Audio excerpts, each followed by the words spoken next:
Bonjour tout le monde et bienvenue à ce nouvel épisode d'Horreur Critique. Pour l'épisode d'aujourd'hui, je vais m'attaquer de nouveau à une adaptation d'un roman de Stephen King, roman qui a dû inspirer Patrick Sénécal, un auteur québécois ayant écrit 51-50 rue des Ormes.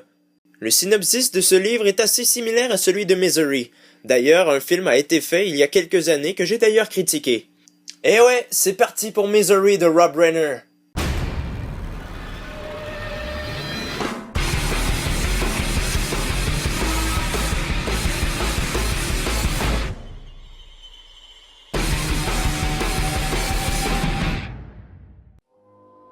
Paul Sheldon est un fameux écrivain, créateur de la saga à succès Misery. Pour son dernier roman, il décide de tuer son personnage afin de pouvoir passer à autre chose. Alors qu'il quitte son chalet en plein blizzard, incapable de voir la route, Paul a un accident de voiture.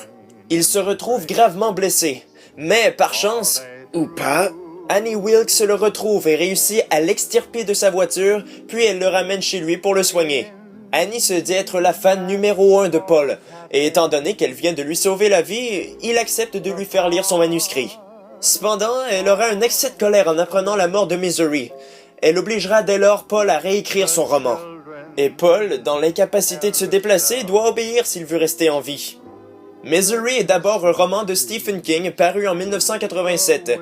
L'auteur a dit que Misery était, tout comme les Tommyknockers, une grande métaphore pour décrire ses propres addictions à la drogue durant les années 80. C'est un thème plus exploité dans le livre que dans le film. À sa sortie, le roman fut en tête du New York Times Bestseller List pendant 7 semaines entières. Et il a également remporté le prix Bram Stoker du meilleur roman en 1987. Avec un tel succès, il était à prévoir qu'on allait l'adapter à l'écran.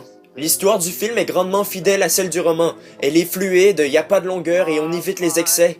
L'intrigue est réellement saisissante. Alors qu'on croit que tout est fini, eh ben non, le scénario vient nous foutre une de ses claques. La peur du film se joue surtout sur le personnage d'Annie Wilkes. Il m'arrive parfois de m'emporter. Ah, tu crois?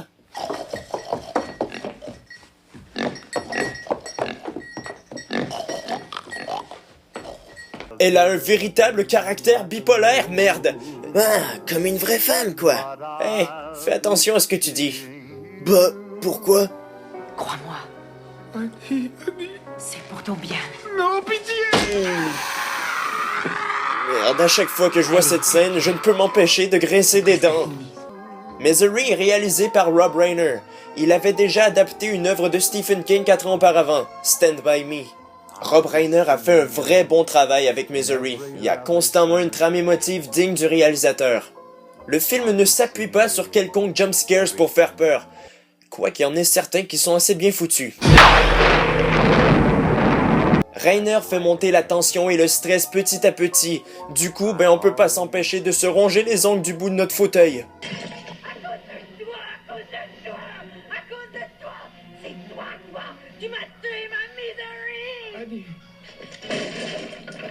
Bon, peut-être pas tant que ça.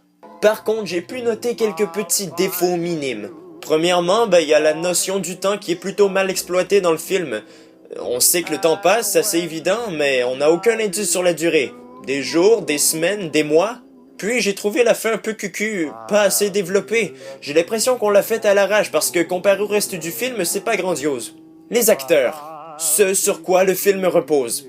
Vraiment, je crois que ce sont les acteurs qui font toute la force de Misery. James Caan joue le rôle de Paul dignement.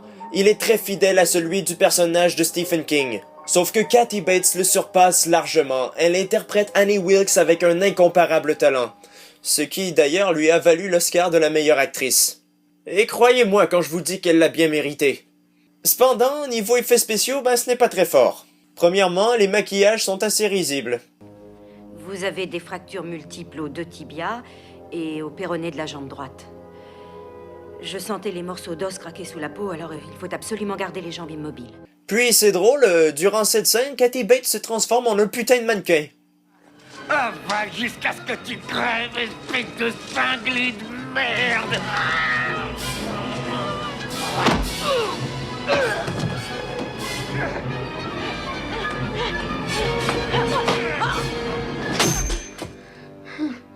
Mais bon, ce n'est pas ces petits détails qui vont empêcher Misery d'être un très bon film. Je lui accorde une note de 9 sur 10. Vous serez probablement d'accord avec moi quand je dis que Misery est l'une des meilleures adaptations d'un roman de Stephen King. Bref, c'est tout pour cet épisode d'Horreur Critique, en espérant qu'il vous ait plu. Ne manquez pas les autres, laissez des commentaires, puis abonnez-vous à ma chaîne. Salut!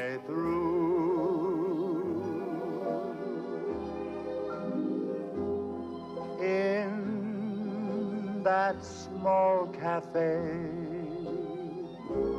the park across the way.